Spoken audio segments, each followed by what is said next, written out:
Welcome to another episode, everyone.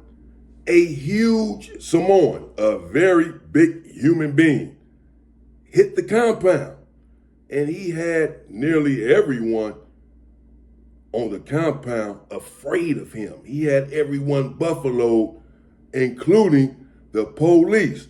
If memory serves me correct, he was out of Long Beach, a Long Beach Crip. I do not recall where he was from, but he was humongous. Now, this transpired in CYA, Paso Robles to be exact, and a young dude from Main Street had pulled up to the module or to the unit there in Paso. And the young dude from Main Street was a solid individual. He tended to mind his own business, and you can often find him on the basketball court. I don't know why the name Kung Fu keeps coming to my mind. I don't even know if the main streets have names like Kung Fu, but that may have been his name. I don't know why that name keeps coming to my mind, but I do not recall his name. Forgive me, it's been some time.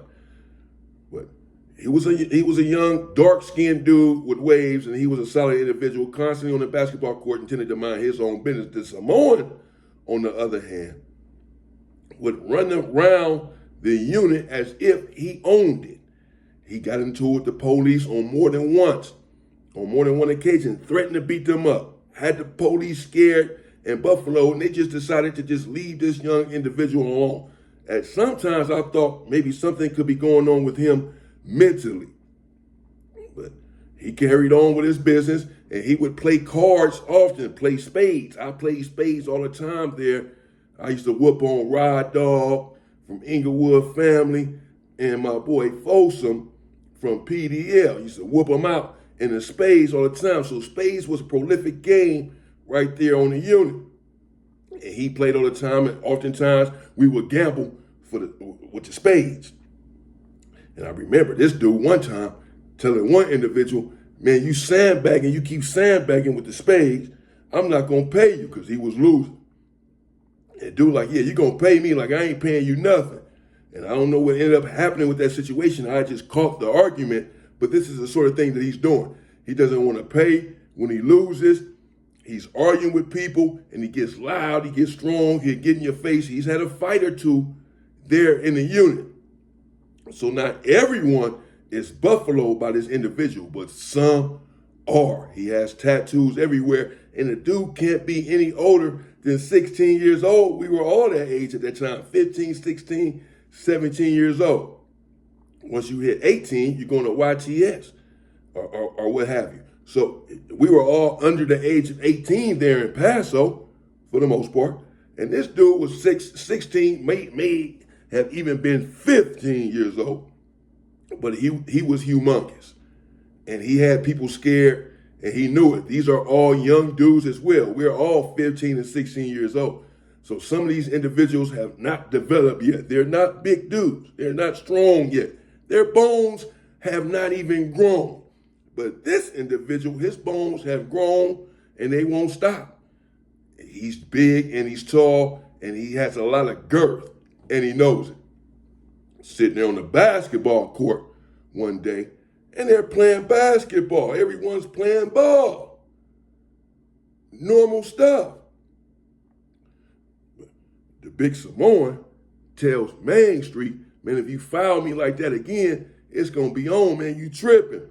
He like, man, we playing basketball. This is what it is. Now, basketball can get rough behind the walls. We call it penitentiary ball. When you're playing penitentiary ball, people's teeth come out of their mouth. You can leave missing the eye from an elbow. All kinds of, it's rough in there. This is not the NBA. And though this is YA, everyone is young and full of energy, so everyone is out there playing real hard, real strong, and I'm sure committing a lot of fouls. No one even calls a foul in the penitentiary. You just play on. But this dude, obviously he doesn't understand this concept just yet, and so he's telling Main Street, man, if you keep fouling me, man, woo. So I thought Main Street was finna punch him right then, because he just threatened to punch Main Street. So those are fighting words. So I thought maybe he was gonna get off on him right then and there. But he didn't. He like, man, whatever, you ain't gonna do nothing. And he continued on to play. But then, after a couple more minutes of playing ball, obviously, Main Street fouled him again, or he felt like he did. I didn't see it. All I heard was a smack, bam. So I turned right in the area where I heard the noise, and there was a Samoan had swung on Main Street and hit him in the face, bam. So Main Street, he's young, skinny, and cut up. And the Samoan, again, he can't move all that fast because he's so big. But Main Street, he's quick on the draw. So he hit him with a couple good ones. Main Street did bam, bam, bam, bam. Well, really, like 4 good ones. Boom, boom, boom, boom, boom. Quick ones. Samoan grabs his mouth. He grabbed his mouth. Right? So the Samoan did try to swing one more good time. Woo! A haymaker slash Hail Mary. A swimmer. A swim banger. Closed his eyes, put his head down, and swung that big old ham hock arm as hard as he could. But Main Street, being quick on the draw, ducked that punch, came up and hit him on the chin. Bam, bam, 2 good times. And the Samoan just stood there, holding his chin, looked like he was about to cry. Looked like he wanted to cry. Bear in mind, he's very young. And these bullying tactics are not working on young Main Street. He's fired back. He's dazed him. He's fired his shit up. And now he's just sitting there, Main Street. He's just standing there waiting on him like, come on. You know what I'm saying? Waiting on him to fire back. Get into this thing. Get into this squabble. Let's go. You fired on me. You wanted this. But now the Samoan is standing there and he won't move. And we're all witnessing this on the basketball court. He's just holding his mouth, holding his side of his jaw, holding his chin. Man, let that go and swing. But he ain't swinging no more. He just standing there. So Main Street like, man, this fool don't want it. But the police had heard the smacks and they had looked over there and they seen it as well. Oftentimes in Hawaii, they won't even send you to the hole. For a fight, it just depends.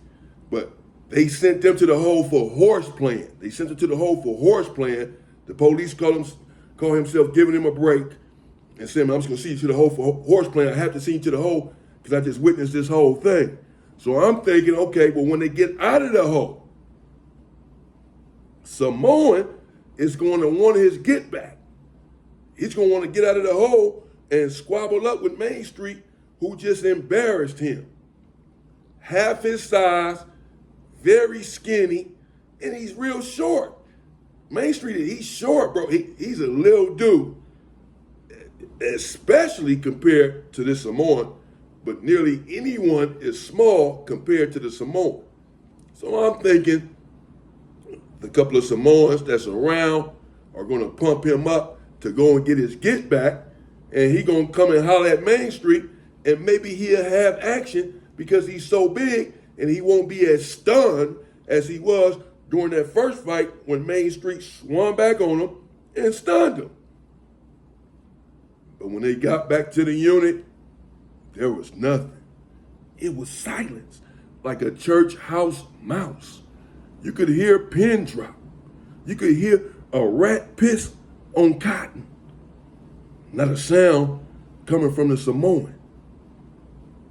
I hollered at Main Street, bro. What's up with that? Like, man, that dude playing with me, big old punk. He ain't want it. You see, I hit him. He ain't do nothing. I'm ready to squabble him again. But there was no second squabble. Samoan wanted no more of the problems. He was big. He was a bully. He got punched in the mouth, and he bagged up. Pretty much lost all the respect that he had on the unit. No one no longer feared him or really even respected him after that situation. Stay free, people.